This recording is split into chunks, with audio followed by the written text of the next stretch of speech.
Welcome to the Pro Cheerleading Podcast. This is the only podcast that gives you a raw and unfiltered perspective of what it's really like to be a professional cheerleader. Whether you're currently on a pro team, an alumni, or really curious about what it takes to become a pro cheerleader, the Pro Cheerleading Podcast gives you all the inside scoop and hot topics in the pro cheerleading industry and in-depth interviews of current and former cheerleaders. I'm your host, Mhkeeba. Join me every Wednesday as I reveal the truth behind the Poms.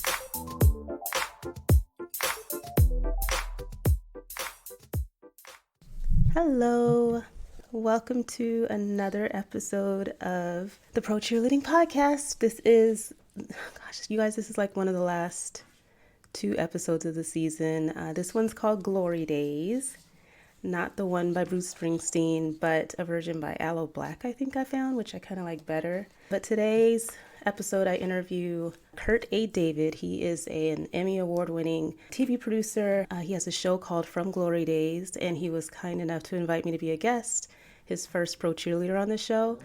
And then he returned the favor by agreeing to be a guest on this show. So I got to interview him and hear about just what he's observed in interviewing a lot of professional athletes who have made the transition from playing professionally and becoming successful at other endeavors. And I thought it would be a great way to round out 2020 as you guys are starting to, make your goals for 2021, and some of which may involve, transitioning away from dancing. I thought it was a really encouraging talk. I mean, he gives speeches to corporations, to different associations, and he shared a good few nuggets of wisdom about what he's observed and how people have made that transition successfully. So I'm excited to launch that episode. I don't have a lot of men on the show, but this is like 2 episodes with guys in a row. And so I'm pretty excited about that.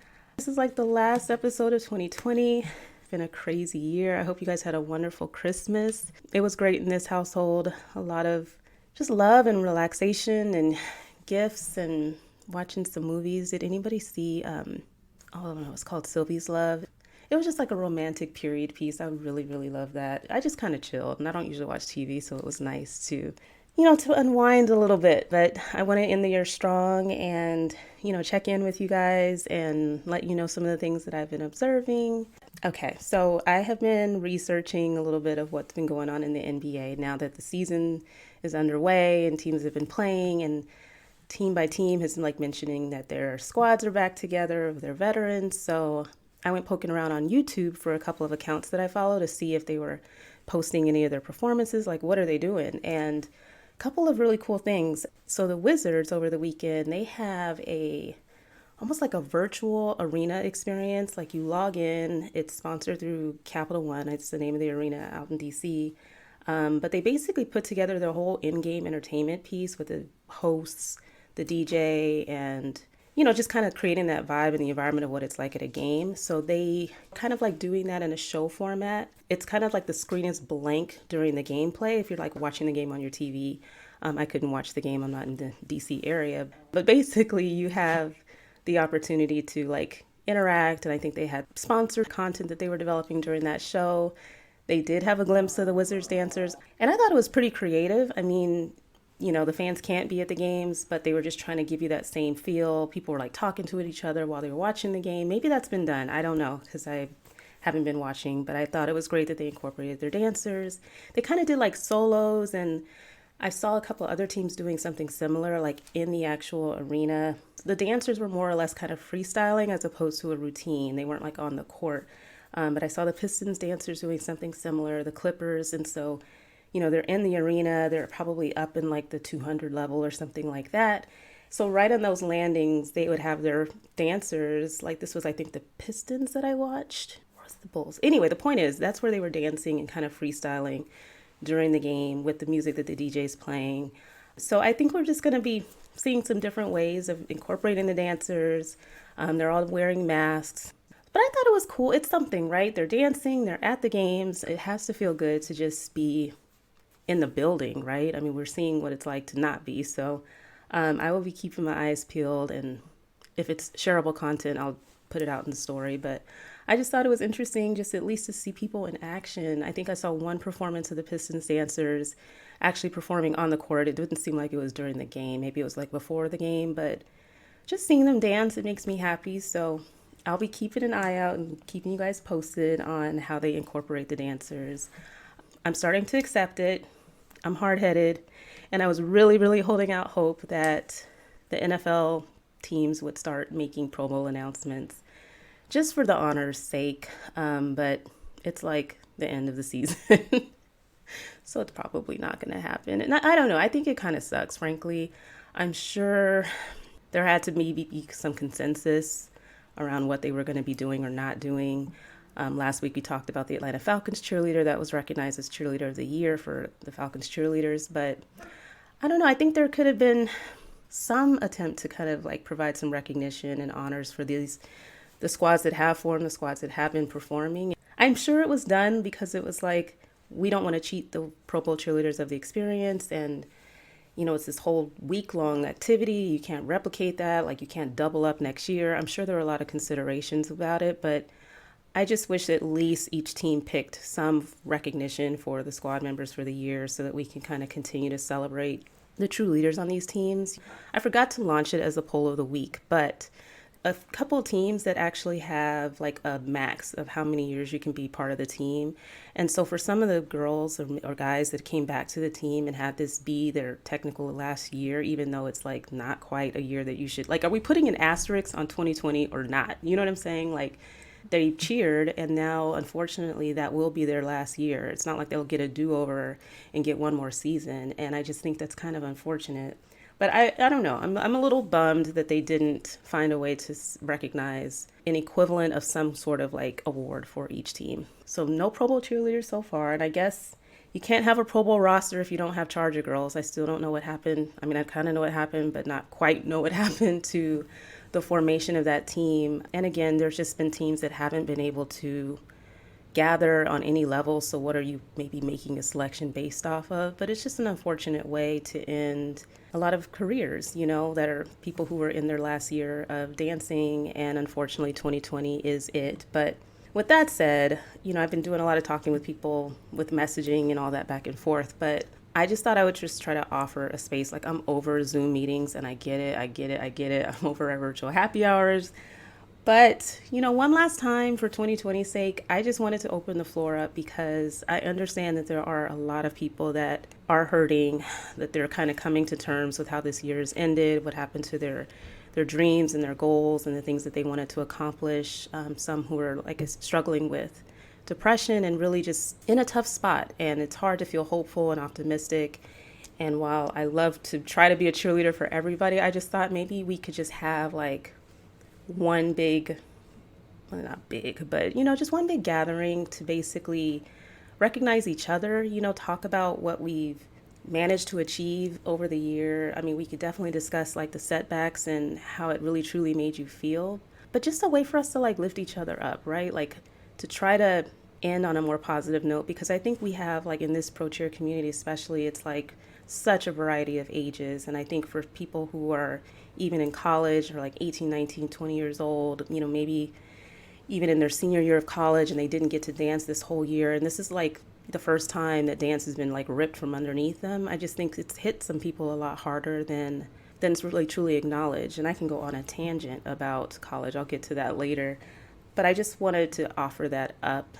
Please don't just have me there by myself. But I just hope that people will kind of join, you know, and then meet some new friends, hear different stories, and just kind of collectively know that you're not alone and that we are kind of going to get through this together. And hopefully 2021 will just bring a new beginning, new goals. And again, I encourage you guys to listen to this Glory Days episode because I think Kurt goes through a lot of just rational ways of kind of working through adversity in that way, where you're just kind of like having a game plan as to how to rebound from it. And, you know, step by step, he breaks it down. And these are things that he gets paid probably lots of money to share with different organizations. And he gave us his time for free and shared a lot of wisdom. So I hope you guys check out the episode and come join me tomorrow. I mean, it'll be, what'd I say, 5:30 p.m. Pacific time, so that's 8:30 p.m. Eastern time. I hope you join. It'd be lovely to see you. I mean, I haven't hosted a virtual happy hour in a long, long time, but it was great to see who would join and people from all over the country. And I did try to extend it to college students because, let me just go there with the college students. You guys see them, I think, at PAD, where there are plenty of college teams, dance teams, cheerleading teams that participate and look up to you guys in the pro cheer community. So I was just thinking that it'd be great to try to extend that level of support, because the college dancers, I think, experience their own issues when it comes to inequity and fairness. And I think something that I don't really talk about much on the podcast are those types of issues. I think they're very similar. And I'm thinking about kind of like broadening the scope of just some of the things that are covered as part of the podcast in upcoming seasons, because, when you think of, how the Rona has touched the college athletics world, they have basically made the decision, and we can all guesstimate why, right? That college football can proceed with play, but depending on the conference, they've made the decision that the cheerleaders, mascots, band, all of those game day performers aren't allowed to be a part of it. Not to mention all of the other sports that are under the collegiate umbrella. And I know it's because of budget, but the fact that they're going to rearrange everything to kind of make it possible for these college athletes to play.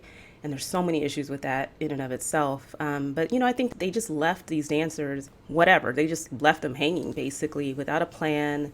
Doesn't sound like a lot of support. And it's just very, very one-sided. And I just think they have a voice, too. And I know it's like different dynamics, but it's just something that I would like to open up to talking about as part of this show. I'm hoping that, it'll grow the audience, too. But we're all in this together, basically. It's all about equity and fairness and just proper treatment. So look forward to that, because I'm probably going to be going off. There's so many news articles that I come across that I'm actually interested in, but I don't know why I just haven't brought them up. So that's changing. I'm going to be talking about it.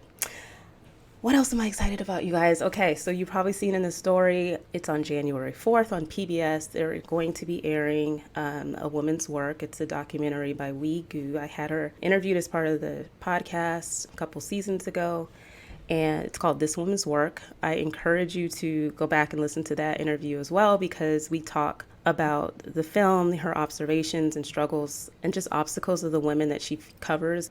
I think the subheading is, the NFL's cheerleader problem or something like that. But basically, she's covering the lawsuits that the Oakland Raiders cheerleader and the Buffalo Bills cheerleaders filed against their teams. And kind of you get an inside view of what the legal process is like, the way that the women were ostracized by their teammates, and just kind of like all the ripple effects of it. And it was really, really well done. I think it is very, very thought-provoking and raises a lot of questions about how we support one another in this community. Definitely a lot of information in the interview with where we talk about some of that. I probably went off a little bit just on my own little tangent about just as controversial as these lawsuits might have been, they did result in a lot of changes that were made for the betterment of pro cheerleaders and dancers in terms of just wages, right? And I know we love it so much that we do it for free, but we shouldn't have to. When we compare this to like what mascots are paid in the NBA, NFL, a $60,000 salary to do basically what we do, but even less, because don't get me started on mascots. I love them, but I don't think they should be paid more than us. So anyway, there's just a lot of issues, and the documentary is coming out on PBS, so everybody can have a chance to view it. I would love just to generate some conversations, some thoughts that you guys all have in watching it. But if you're curious to learn more about it, definitely check out the interview with It's called This Woman's Work. So some podcast research if you want to listen to that episode going back a couple seasons. But like I said, there's 2 more episodes to round out this season. And it's going to end on a really, really high note, I think. And I also just wanted to thank you guys.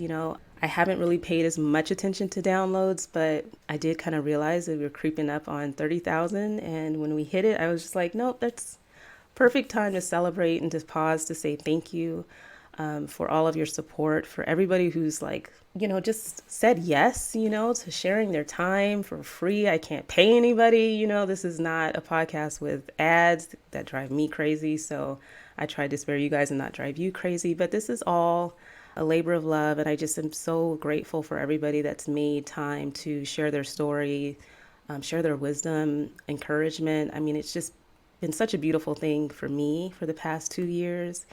And to reach that kind of milestone for an independent podcast that has no sponsors and all, it's a big deal to me. So I just want to say thank you from the bottom of my heart. Definitely just thank you for the support. and I hope it continues forward in 2021.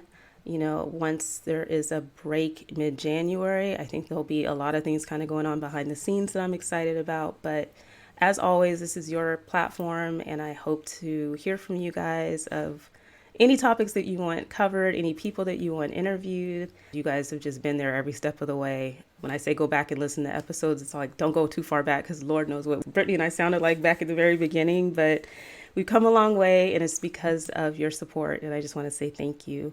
But I hope you guys have a wonderful and safe New Year's Eve, obviously.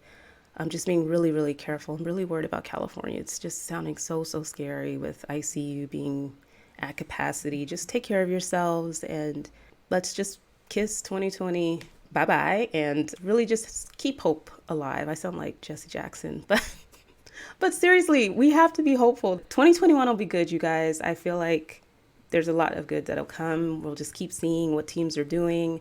Maybe the NBA can just trailblaze a way of incorporating the dancers so that by the time NFL auditions come around, we have a pathway. And with the vaccine and all these other things, obviously it's going to take some time. But I just think 2021 will be a year of more forward progress. And that's just what it's going to be. I'm just claiming it. It's going to be maybe a bit of a struggle, but it's going to get smoother. I will have a reason to come back for the next season because there will be stuff to talk about. So just hang in there for the next couple episodes and let me know if there's anything on your minds in the meantime. But thank you again. And with that, I'll turn it over to the interview with Kurt. But be safe, you guys. Happy New Year. Bye. This episode, you guys, we have a very, very distinguished and special guest. We have Kurt A. David. Do I need to include the A, Kurt, or?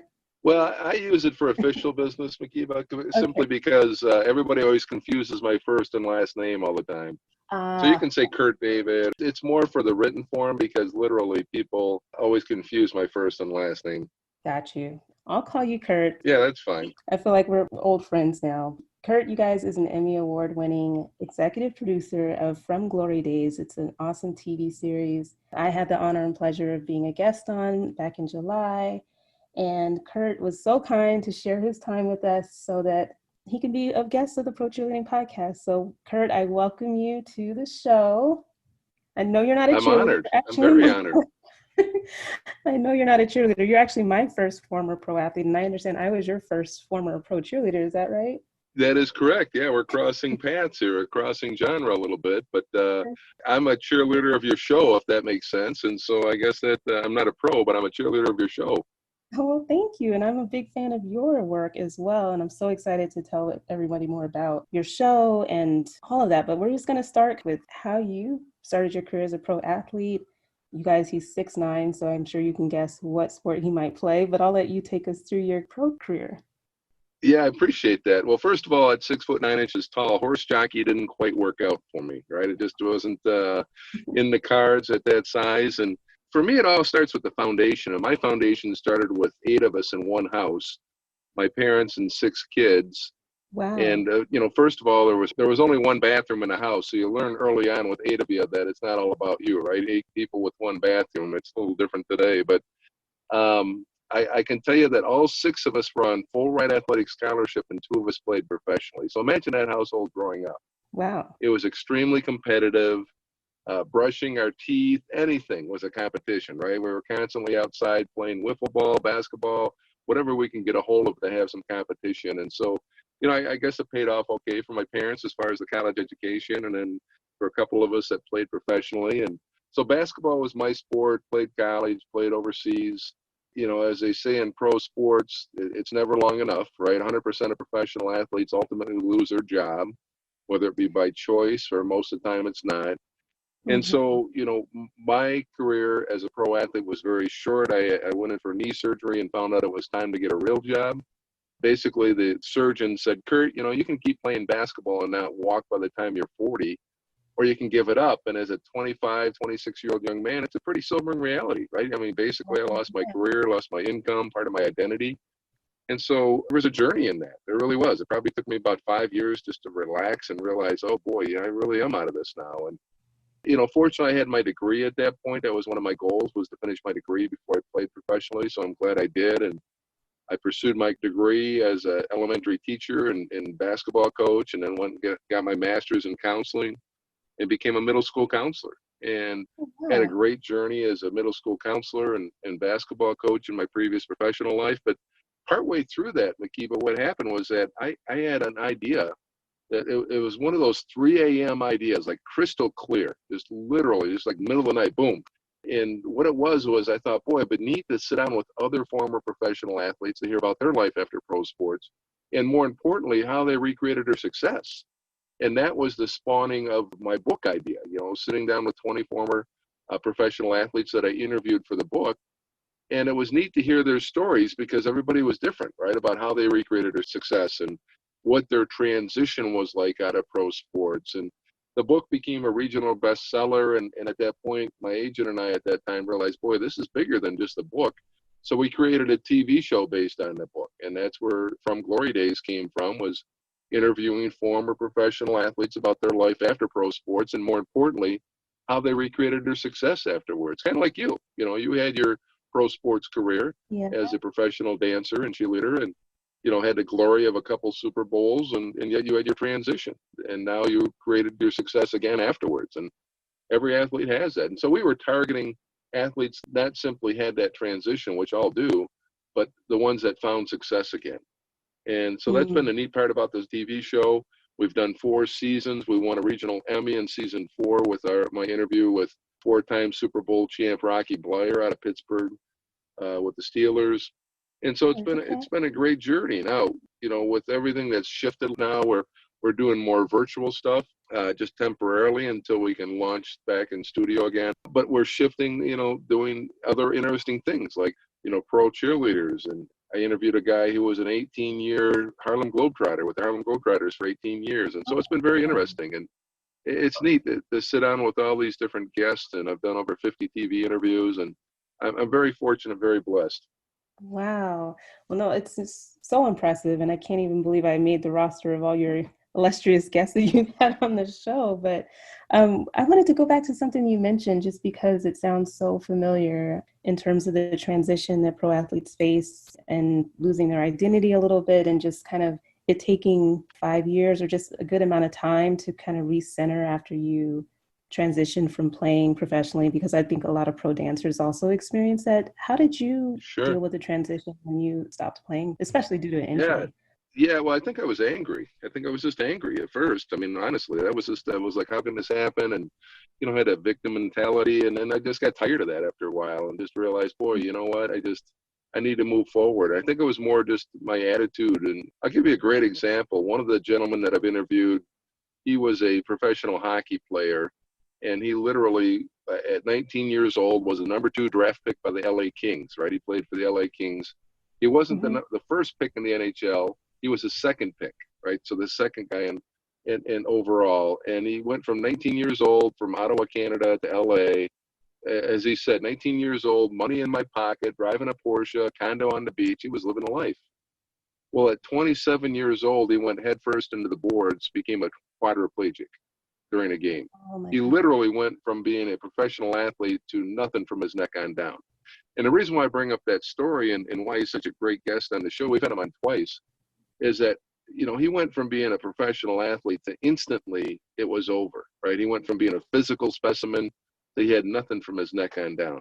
Mm. And he talked about that, how despondent he was and how it really, affected him. And finally, he said his seminal moment was his wife got in his face and said, listen, I can't imagine what you're going through, but I love you. You have 2 beautiful daughters that love you. You have a lot to live for. And he said that was the shift of his attitude. And that's the reason why I bring up that story, is because it's all about attitude, right? We can't always Mm-hmm. control the things that happen in our life. The thing we can control is our attitude. And, the great thing about his story, Doug Smith is his name, is 14 years later, he's now walking, right? He has some braces, but through the therapy, he realized that his trauma in his neck was the shattering of his vertebrae, but his spinal cord was still intact. Oh wow. So he was able to now walk again. Yeah, his paralysis came from the trauma of the shattered vertebrae, but his spinal cord was still intact. So he was able to get that going again. And he's walking. He's got some braces. He's a best-selling author and speaker in Canada now. But he's all about attitude. And one of the best sound bites I've ever heard from any of my guests is he goes, yeah, as a pro athlete, I was trying to be the best in the world, right? That was my goal, was to be the best in the world. But he said after my accident, my whole attitude changed, and now I want to be the best for the world. And Oh, wow. so, getting back to your question about how do you handle this transition, you know, I guess we're all done at some point. And as much as I was angry and really didn't like it and like the way it happened, my attitude started shifting again and realized, boy, I got other things I can provide and help others another way. And that's been that journey. And now I really enjoy talking to other athletes about this and how they can transition to I mean, face it, the window of pro sports is extremely small. Right. As a dancer, as an NFL player, as a basketball player, it's very small, that window. Most people, if you last 3 years, you're lucky, right? That's the average, 3.2 years or whatever it is. And so, Right. if you have a 10, 15-year career, that's unbelievable. So let's say you're 35 years old. If you do have a good, long professional career, you still got a lot of life ahead of you. And what are you going to do, right? What are you going to do? You're not going to sit Right. around and count your money and rock in a chair, right? You got to find something else to do. But so, yeah, my journey was very much, I think I just had to learn how to relax. This part of me I felt like I was in competition with everybody around me all the time, 24/7. And Mhm. that's the part when I got back into the real world, so to speak, that I had the most difficulty was just realizing I'm not in competition with every single soul around me all the time.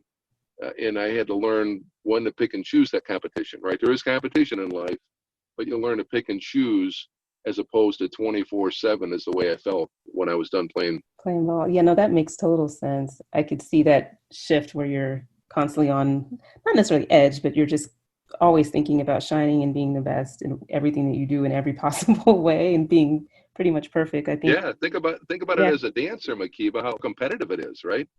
I mean, Mm-hmm. it's no guarantee, right? It is no guarantee. Exactly. And you're always striving for perfection just to be able to kind of keep your spot, at least in our world, because of the constant critique. And you're always pursuing this ideal of perfection.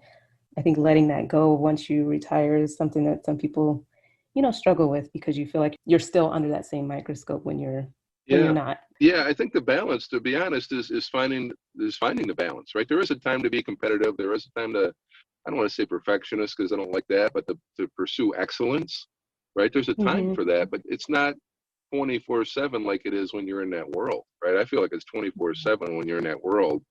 But back in the real world, you pick and choose. You want to be competitive, you want to pursue that excellence, but it's not 24/7, if that makes Yeah. sense, right? Like, look Nope. with what you're doing now, right? There's a time and a place for that excellence, but there's also a time to say, hey, I can let off the gas a little bit. I don't have to, push it all the way down to the metal every time. Exactly. I think you definitely learn to listen to not necessarily just your body, but just, understanding when you need to give yourself a little bit of a break and grace so that you're able to take care of yourself. And like you said, maybe it's not the right word in terms of balance, but you're just understanding that you don't have to be all things to everyone and spread so thin just in that pursuit of excellence.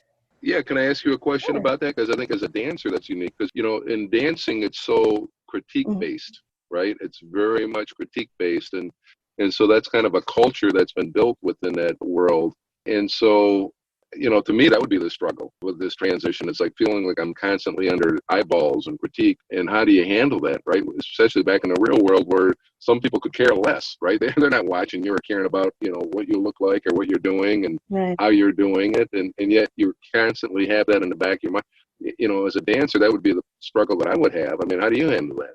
Yeah, no, that's something that I think definitely is a reality. It's not so much that you have like your director's voice in your head giving you critique or anything like that, but it's just, I think you're just so ingrained in understanding the high standard of how you carry yourself, how you look and present yourself. And so I think for me personally, it was just understanding that expectation and that bar, I set it at this point, especially once I walked away from Hmm. cheering, that it wasn't something that I had no control over. And it was really just kind of coming back to I'm okay the way that I am and accepting who I am and Yeah. how I am. Because I think when you're striving for excellence, in some ways seeking out the approval of leadership, I think you kind of feel like who you are, how you are in this current state is just not enough. It's not like someone saying you're not good enough, but I just think you're constantly figuring out how to fix yourself and better yourself. And for me, when I stopped dancing, it was really just coming back to appreciating who I am and how I am and not really looking at tweaking anything. That's just something that takes a while looking in the mirror, and it's not so much all physical, but I think for me, it was just really coming back to not second guessing so many things Yeah, myself. yeah. Think about that too, and then listeners as well. That body image, all these things that go hand in hand with this, and I know Mhm. we haven't got into your open letter, but there's so many great points that you bring up, and that's one of them. Because really, especially when you're out of it, I mean, face it, my body's nowhere near in the condition that it was when I used to beat it every 3 times a day, so to speak, where I'd be working out 3 times a day, literally. I mean, it's just it's nowhere near that, and yet if I was caught up with my body image and say, oh my goodness, I don't look exactly like I did when I was 22 or 25, and Right. so those are the things that, especially as a dancer, because the critique is so high, the level of critique is so high, I would imagine that some of your listeners may have struggled with that. But I think you nailed it, though. It's all about understanding that, yeah, I still can be successful. It's not, I'm my own worst critic. I can critique myself now. I'm not going to be critiquing the outside. And I set my standards. And I think that's important. It's for anybody, athlete or not. Yeah, for sure. One of the things that you mentioned that just actually that I wanted to talk to you about probably since our conversation initially was just because people feel so lost about their purpose when you retire from dancing or from playing professionally. How would you describe the difference between like living your passion and your life's purpose? Because I think it's easy to kind of blend the two. And so if you think of like living out your passion and you're dancing and all you've ever done is dance, all you think about is dance, and then you stop. It's a great question, and I can't tell you how often people struggle with that. I really, it's amazing to me. But I think to me, it's very simple. I like to keep. I'm a simple guy. I like to keep things simple, and Mhm. it's just what works in my mind, right? And it's very simple. I think there's a difference between what I do and who I am, and that's the Mhm. difference. And I first learned that from a professional athlete. He had a 21-year Major League Baseball career, and he talked about that. Because I asked him about it. I said, "Man, playing 21 years in Major League Baseball at the highest level, and I said, wasn't it difficult to walk away?" He says, no, because that's just what I did. It's not who I am. And it was like an aha moment. It's like, oh, yeah, you're right. We have who we are, and then we have what we do. And I think part of it, the problem is when athletes mesh those two and they can't separate them, right? That who I am is what I do. That's the problem, in my opinion. Identifying, hey, this is what I do, but this is who I am, right? This is the core of who I am and what I stand for and what I get excited about. To me, that's the simple answer to that question is separating what I do and who I am. And do they cross? Absolutely, they cross. But if that's who I am is what I do, that's where the problem comes in, especially in the transition, because that's going to be a reality when what I do is removed. Exactly. And that is such a wonderfully simplistic way of putting it because yes, it blends and it gets blurry maybe, but I think with pro cheerleaders that I've talked to or just understanding like what, my friends have struggled with when they retired, I think it's just you lose that sense of self. And it is because I think it takes over your world so much of what's required of us as pro cheerleaders. You do feel like you take Yeah, on this yeah. I mean, you've been doing it identity since you've been almost. 5, 6 years old, right? Yeah, you've been doing it Exactly. since 5, 6 years old, maybe 10 if you're late bloomer, right? And I think that's the biggest challenge is figuring out who am I? What am I? What do I stand for? What am I passionate about? Because this is all I've known is pro baseball until I'm 35 years old, and all of a sudden I'm done, and it's like, wow, who am I, right? Mhm. And that's the question. I mean, that's part of the journey. Is the people that figure that out are the ones that have an easier transition. Got it. You're also a transitional consultant, but you also do keynote speaking for corporations and different organizations around, change management and how to Yes. deal with sudden change successfully, just based on all of your research and interviews with highly successful people that have rebounded through transitions. What are those keys to successfully moving through change? Yeah, now I'm getting Sorry. really excited, Mhkeeba, because this is my lane, right? This is my lane. This is what really Okay. wakes me up every day. This is what causes me to leave my family to go help others. So first of all, one is that, I've always liked speaking. I started speaking when I was speaking at camps, and I'll never forget the first time I got paid $100 to go speak like 5 minutes to a bunch of basketball kids when I was still playing professionally. And I thought, man, I just made $100 speaking for 5 minutes, and I thought I died and went to heaven, right? But it was more than just the money. It was speaking and enjoying and being able to share some stories and, have an impact. And that's when it started. And then as I got further along in my journey, as I wrote my book and started interviewing athletes and working with former professional athletes, what I discovered, Mhkeeba, was that there was a commonality of success. Remember, my book, the TV show, is based on athletes that had found success, right? And this is Mm-hmm. part of my counseling background and part of my interviewing and, learning from these athletes' stories. I started watching and looking and realizing, man, there's a commonality of success of the athletes that found success during this transition. And what I discovered, and it can apply to dancers or anybody, is that there was 5 things that these athletes did that create their success again more rapidly, right? And so I thought, wow, this is great. And as a result, I created an acronym, right? Remember I said I'm a simple mind. Remember I said that? And so being the simple mind that I am, I said, let me create this acronym so I can remember these 5 things. And that's where I created the acronym RULES, Okay. RULES. And each letter stands for something. Each letter means something. And that's part of that 5 commonalities of success. So I started working with former athletes, Olympic athletes, professional athletes, and using these 5 rules. And then, every once in a while I get asked to speak for a company. And as I started speaking to companies about transition and change, I discovered there was a lot of crossover and a lot of commonality with companies that are going through change and transition. And then I got into the military. I had more and more military that started contacting me saying, oh man, our service people are going through a lot of change and transition. And can you speak on this topic? And it's really blossomed into, this is my whole lane now, talking about facing change, leading change, communicating change. This is my passion. It's not just producing TV shows and hosting TV shows. It's speaking, and helping change lives in a positive way, whether it be a company, an organization, an association. And so I've taken this on the road, so to speak, and helped others face change as a result, not just athletes, and customize it to law firms or to banks or to, whatever financial institutions. And I'd be happy to get into the 5 commonalities if you think that might be of interest for your listeners. Heck yeah, I was gonna say, or let us know where we can look it up or buy a book or whatever. But that No. would be awesome. Well, let me say this, this is the crib note version, because going anywhere from 30 minutes to a half day, 4-hour workshop on this topic. And so, what I'm going to give you right now is just a crib note, kind of an overview of those 5 things. But, I've gone very, very deep into them, and we do a lot more. But basically, the 5 things, the rules, RULES, as I mentioned, each letter stands for something. And so the first letter is R, which stands for refocus. What I've discovered, Mhkeeba, is that every athlete, every organization, every individual that goes through a transition has a refocus. And the best way to refocus is to look at current goals and establish new goals. Think about it as an athlete. How easy was it to make goals and go after those goals as an athlete, right? All day long. Yeah, But all true. of a sudden you get out in the real world, it's very difficult to recreate goals and, what is my goal and what do I want to accomplish and how do I want to do this? And so let me back up a little bit though, because, one of the important things to understand about change is that why change, right? Why do people change? Why should we change? Well, sometimes we have to change because it's necessity, right? Mm-hmm. As a pro athlete, you have to change because out of necessity, it's like, oh, I took a 95% pay cut. I'm no longer on a field. I'm no longer on a court, right?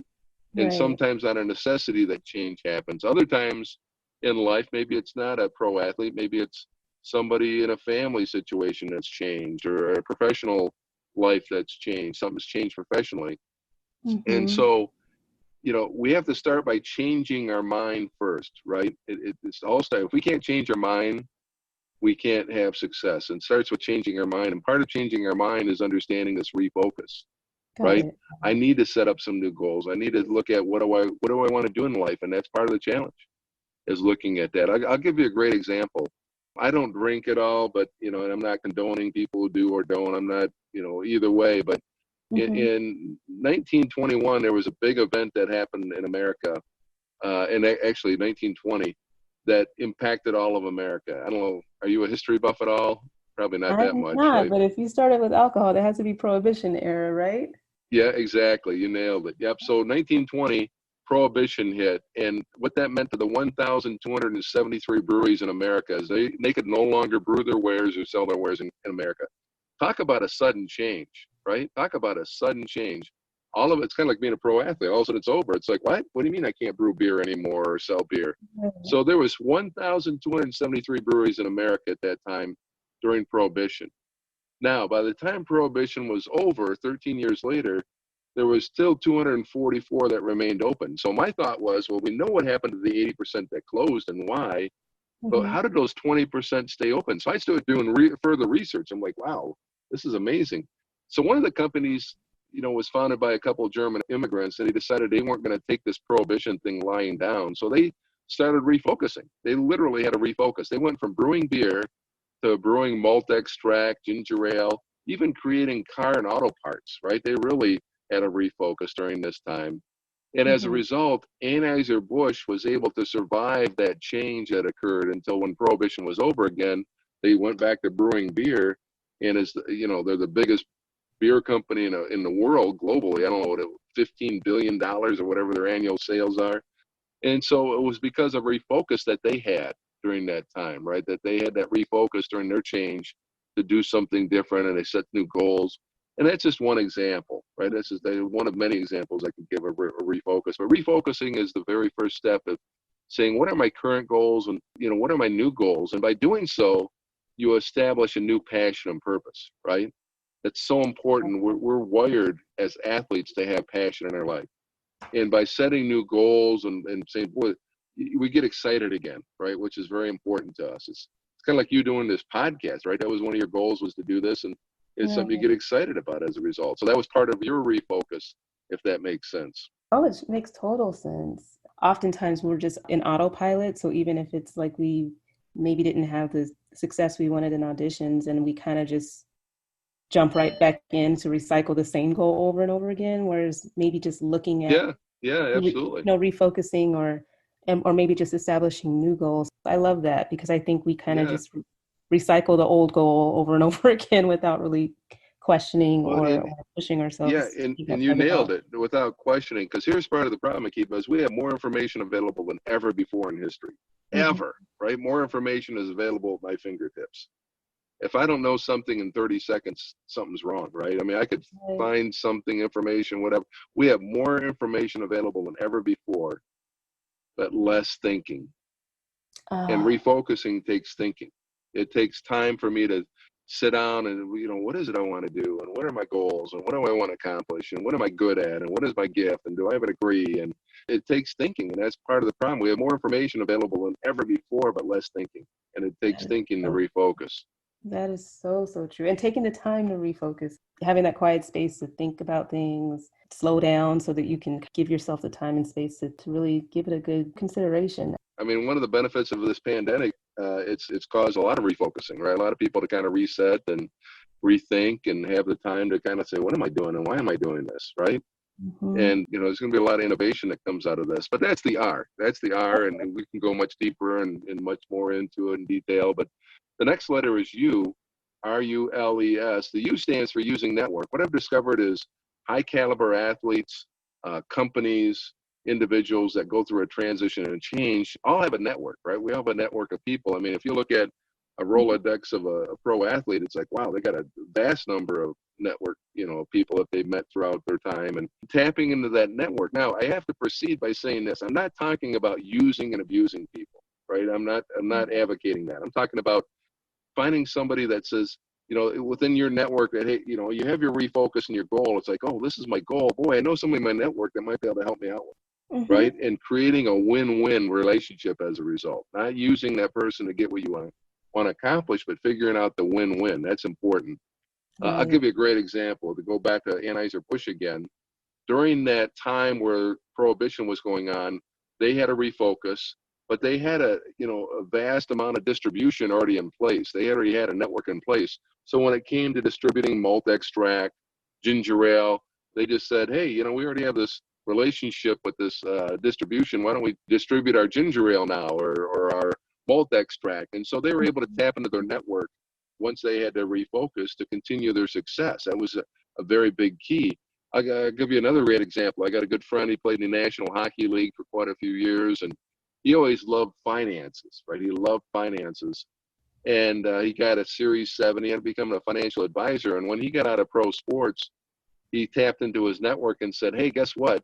I'm no longer a pro hockey player. I'm now a financial advisor. And as a result of tapping into his vast network right away, he was able to accelerate his business a lot quicker. So there's a couple of good examples of using your network to help get through that change, if that makes sense.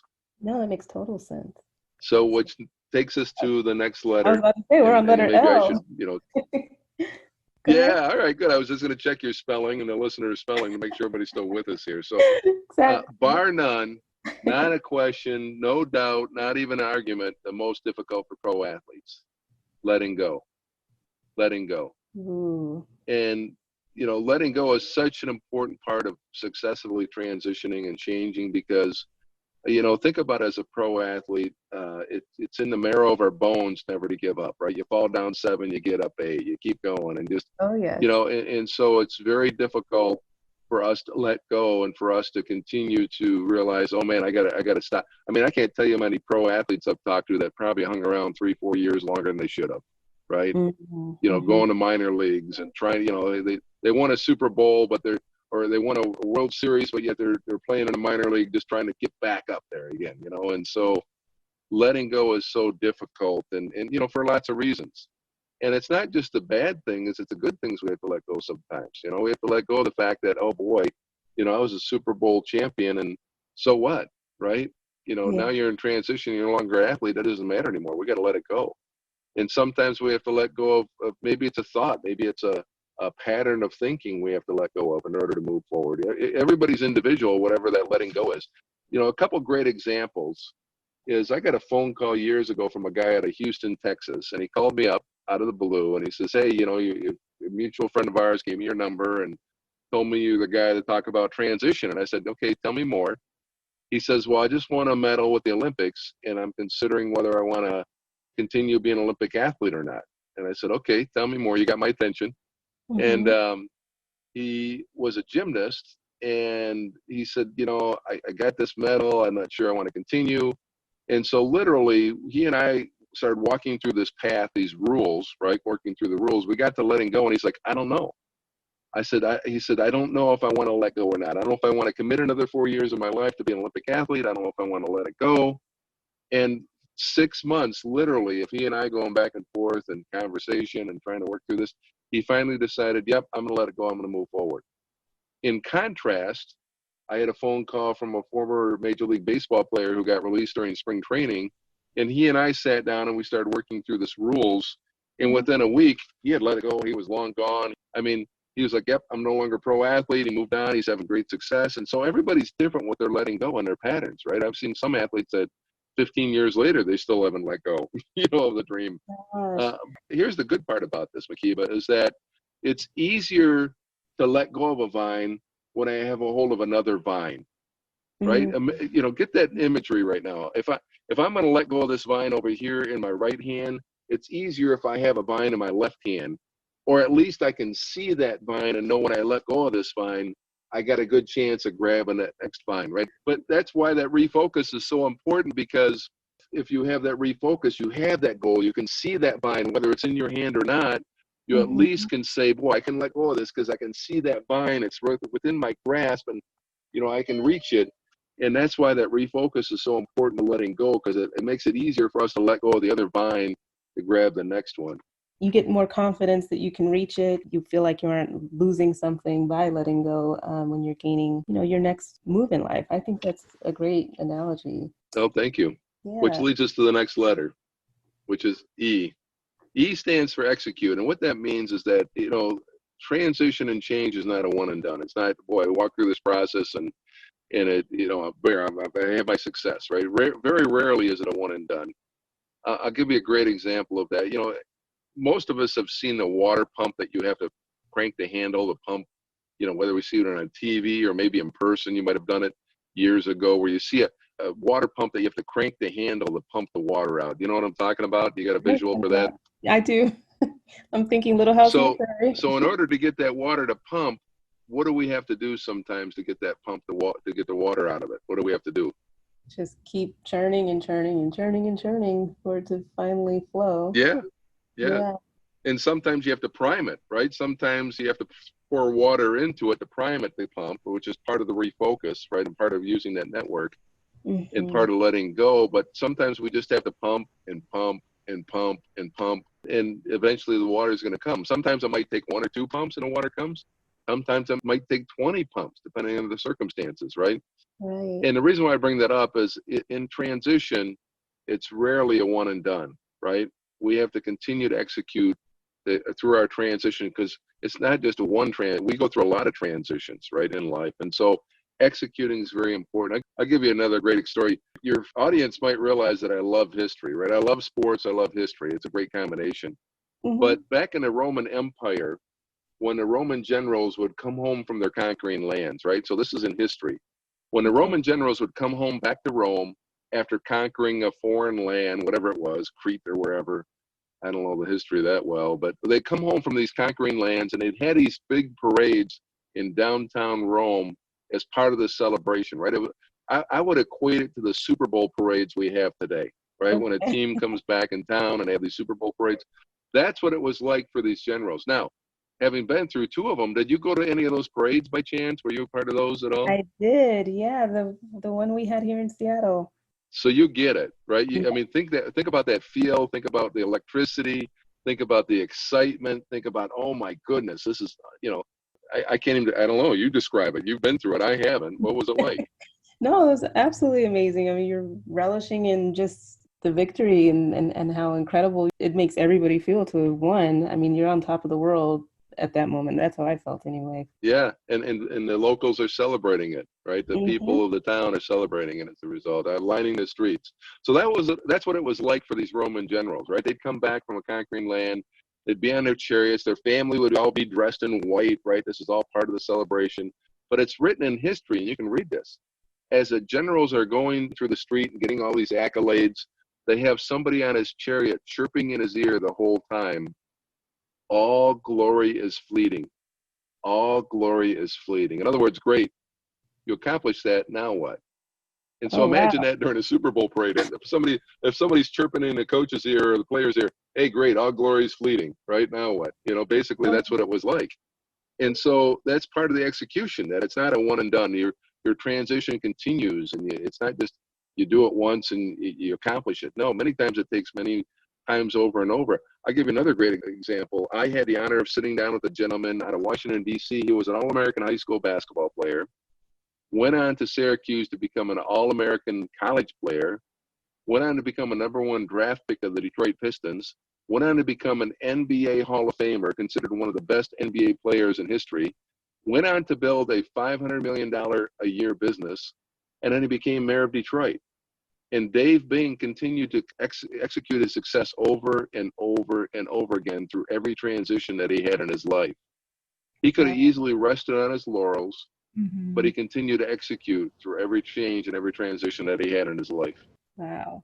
That's an interesting point, I think, because I don't know if it's just from getting to know, my listeners and just thinking of the age that they're at, but I think it's so easy to just to lose sight of like all the rest of life that there is that you're going to be living, when you're in your 20s or maybe even your 30s. You're really not thinking of like life in your 40s or 50s or just kind of like, the continuing cycle that you would have around transformation and going through different phases and just the same things that they're striving towards or having goals, that to get on these teams and to be a pro cheerleader, you're going to have something else, at different phases of your life that you're striving towards. And this is just a cycle of, like you said, execution and all the other rules that will help you take on each challenge in the same manner so that you are successful in doing so. I just think it's easy to not really remember at different points in your life that life moves on and Mm-hmm. you end up in another period of transition. Sometimes it just takes over and seems all consuming, I think. No, it's a good point. So that's why executing is so important. It's such an important stage that people that have found success, pro athletes, organizations, have that execution. They continue to execute through those changes. Changes, yeah. Like I said, it's just not one and done. And so that's the exciting part. The S, I told you this is the crib note version, but I'm going along with it. Okay. The S stands for someone. What I've discovered is that pro athletes organizations found one person in particular, a mentor, so to speak, to help them through. Somebody who's been there, somebody who's where they want to be, somebody who understands, right? A great example of that is a good friend of mine. He played in the NBA for quite a few years, and he literally just loved TV. There's something about it. He was enamored by TV. And so he had a local guy at one of the local TV stations that he said, hey, every time I'm in town, can I just come hang out with you in the TV studio, just kind of watch you and learn from you and learn some of the a little bit about the industry. So he did that for like 8 years while he was still playing basketball. And as a result, he learned about TV broadcasting. And now Greg Kelser, who played on the Michigan State team with Magic Johnson, is in his 28th year of TV broadcasting. And, you know, because he had a mentor, so to speak, that he literally learned from to learn how to be a broadcaster in TV. On the corporate side, I had a chance to sit down with a Ford executive from Ford Motor Company, and he was talking about, you know, how they helped survive their transition in 2008, because that's one of the key questions I asked him. I said, how do you guys survive that downturn in 2007 and 2008 at Ford? And he gave me a whole list of things that they did. And he said, one of the things we did is we tapped into the knowledge of somebody that's been through this before. And I said, well, what do you mean? He said, well, there was a gentleman that used to be with Ford, then he left Ford and became the head of Chrysler and ran Chrysler during the 80s when they were struggling with all their problems, and help them through that. So we tapped into his knowledge, and as a result, Ford Motor Company had Lee Iacocca as a mentor to help them through the downturn and help them to come out to where they are now. And so, you know, whether it be a high-level global corporation or individual, having a key mentor is very important to help with this transition. And you know, maybe there's somebody in your life that you had that you didn't even realize that was kind of a mentor through this, or maybe there's people that the listeners have that they're thinking, boy, you know, I need to find somebody to really help me through my transition to help with this. But it's very important to have that, you know, typically it's somebody from your network that you really hone in as a mentor to say, this is where I want to be. Can you help me get there? And it'll make that transition that much quicker. No, absolutely. Mentorship is really, really important, especially in our space. It's something that we could all benefit from. I mean, luckily, social media is bringing everybody closer together to be able to learn from one another, whether it's choreographers or directors, and just trying to make those connections so that you have just a little bit of guidance to finding your way. If you're wanting to stay within the industry, having a mentor would be really key. This is awesome. So Yeah, those are think the about rules, this. huh? Yeah, that's my rules. RULES. Well, think about this too with the mentor part of it. To someone, you know, I learned this years ago, and it just makes total sense that there's basically three ways that we learn, right? One is through reflection, right? We reflect. You know, some people transcend, whether it be prayer or whatever it is. Through reflection, we learn through reflection. Which is noble. The Mm-hmm. second way we can learn is through our own experiences, right? Sometimes they call it the school of hard knocks, which Right. sometimes can be the most challenging way to learn. But the third way to learn is from others, which is the easiest way to learn. So something I've learned in my journey is that, boy, I want to learn from others as much as I can, because that's the easiest path. Doesn't mean that I always, you know, sometimes I have to learn for myself, but boy, as much as I can learn from others, that's the easiest path of learning. And that's why having a mentor is so important. Exactly. That was definitely my philosophy growing up, was just if I can avoid some mistakes and pitfalls, then I'm all for it. And just kind of being able to lean on other people's experiences. Not that you won't have some of your own, but like you said, having people who've been there and done that and can kind of speak to some of the challenges and how they navigated it. I mean, I think it's a wonderful way to learn. Learning from other people's perils, right? It's like, well, don't do this. Oh, okay. You know, you can do that if you want, but this is the outcome that I had. Oh, okay. Maybe I'll try it. Maybe I'll have a different outcome. Or Right. boy, you're right. I don't want to try that, right? And that's, you know, that's why we all have choices to make and decisions. And sometimes what worked for somebody else won't work for me. You Right. know, and so it's why it's so important to identify the best mentor for what you want to accomplish. And that's why that refocus is important, because it kind of circles back to that. Well, what's your goal? What's your refocus? And in which mentor would be best for that? But that's it. And so, you know, whether it be a professional dancer or a professional athlete or a corporation, those rules are a great way to face change like a champion, as I call it. And it's the foundation for facing change in a transition more rapidly as well, because that's important, how quickly you get through change. You know, Mm-hmm. we can go much deeper into communication of change, leading change. Those are some of the things I speak on more, but this is just the 30,000 foot level view of change. Well, I sure appreciate it. just really great to be able to share that overview. I hope your listeners can pick up a nugget from this, right? It's going to benefit them, especially if they're going through a change of any type, whether it be a family change or relationships or professionally, or, everybody goes through change. Can I ask you a question? Your audience and your listeners, Absolutely. what are some of the biggest changes that your audience and listeners go through? I think for people who are vets who have actually had the experience of making it on a pro team, when you're cut after maybe your rookie year, your second year, and when you fully had every intention of continuing on and like thriving in this goal and dream that you've achieved and have it kind of ripped from under you, I think that's a change that I know is a huge struggle. And then you have just people who are still chasing the dream, they're going through auditions and getting cut. Maybe they had a whole lot of their life decisions held up around all of the uncertainty with the coronavirus and how it was impacting auditions. So I just think just the loss, like we discussed earlier, of like letting go of that opportunity that they've been working all Yeah. season, or Well, actually even longer than that, since March or maybe even the beginning of the year, trying to work towards that goal. And then even if you chose retirement, I still think in our world it's just a lot to let go of, even though you've kind of processed that you're making that decision. Once life stands still or you kind of see the season start, and yeah, I but think the biggest the thing that changes. you're describing is when to let go and when not to let go, right? That's what it Yeah, boils down to.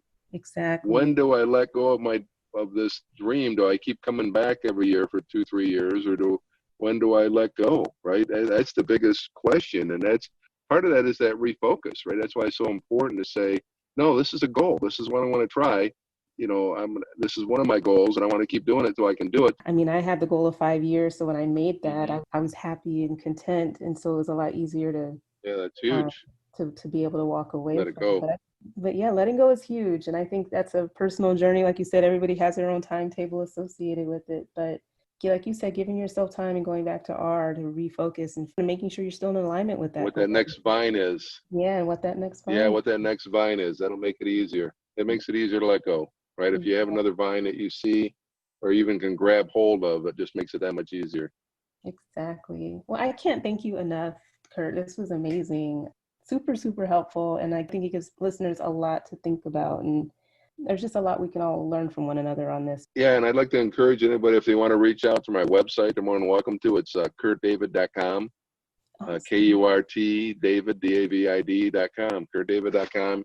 Feel free to reach out if you have a question or something that you've heard from this podcast, or if there's something I can do to help.